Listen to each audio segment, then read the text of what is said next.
um dos maiores serial killers do Brasil e o motivo de terror de mulheres na cidade de São Paulo em 1998. Hoje, cumpre uma pena de 268 anos na penitenciária de Aras, porém, com o limite de pena brasileira, ganhará liberdade em 2028. Eu estou falando do Maníaco do Parque. Nascido em 29 de novembro de 1967, Francisco de Assis Pereira, filho caçula de 3 irmãos. Teve uma infância repleta de mudanças e acontecimentos marcantes, residindo no interior de São Paulo. Gostava bastante de andar de patins, participava de competições e colecionava prêmios. Outro fato importante sobre a sua infância é que supostamente Francisco havia sido molestado por sua tia e, quando adulto, por um de seus superiores. A situação de patinador persistiu na sua vida adulta, que quando patinador profissional era conhecido como Chico Estrela. Em sua vida adulta, residindo em São Paulo e trabalhando como motoboy em uma empresa, teve um relacionamento durante 1 ano com uma travesti, Tainá, a qual sofria constantemente com agressões no rosto e no estômago. E tempos atrás, uma mulher a qual tentou se relacionar havia mordido seu pênis. O maníaco do parque passou então a ter dispareunia em suas relações. O maníaco do parque confessou a morte de 11 mulheres e há relatos de outras que conseguiram fugir. As vítimas eram atraídas como modelos fotográficas para uma multinacional de cosméticos. Atingia aquelas que estavam com semblantes cabisbaixo e todas elas seguiam um padrão de beleza semelhante à de sua ex-namorada. As vítimas eram levadas ao Parque do Estado para um primeiro teste. Ali elas eram introduzidas para o meio da mata, onde eram violentadas, estupradas e mortas. Em nenhuma de suas vítimas foi encontrado espermatozoide.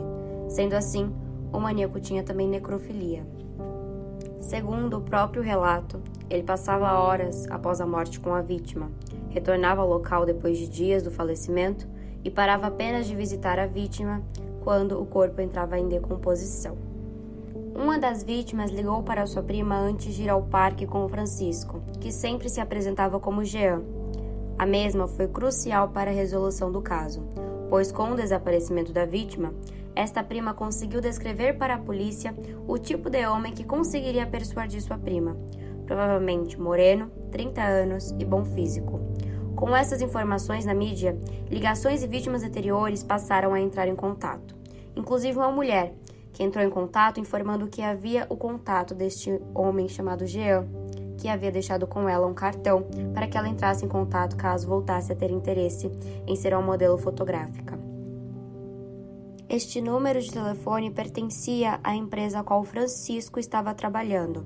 A polícia chegando lá e questionando referente a um funcionário chamado Jean, o proprietário alegou que não tinha nenhum funcionário com aquele nome. Porém, tempos atrás, um funcionário havia pedido demissão sem nenhuma justificativa plausível e tinha deixado uma carta falando que o tempo dele ali havia se esgotado.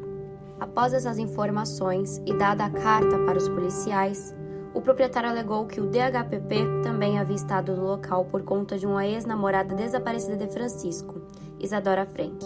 Ele era suspeito por ter comprado um capacete com um cheque com o nome de Isadora, com assinaturas falsas. Com os arquivos dessas investigações referente ao desaparecimento de Isadora, foram jogadas na mídia as fotos de Francisco, a qual o Brasil inteiro ficou procurando incansavelmente Francisco, que passou por um grande tempo desaparecido. Dias depois, o proprietário da empresa em que Francisco trabalhara entra em contato com um delegado investigativo para informar que encontrou um osso de costela e uma identidade dentro de um vaso sanitário, pertencentes a Selma, sua última vítima. Francisco demorou a ser encontrado. Era atualmente o mais procurado do Brasil. Ele se dirigiu para Santa Catarina e recebeu a ajuda de pescadores.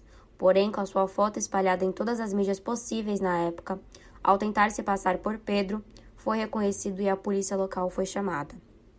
Por fim, Francisco foi preso. Após sua prisão, começaram a ser observados seus comportamentos e como ele era bipolar. Investigadores alegam que ao entrar na mata, por exemplo, ele se transformava completamente em outra pessoa. Um bicho procurando por sua presa. Francisco recebe cartas de amor constantemente na prisão e ganhará liberdade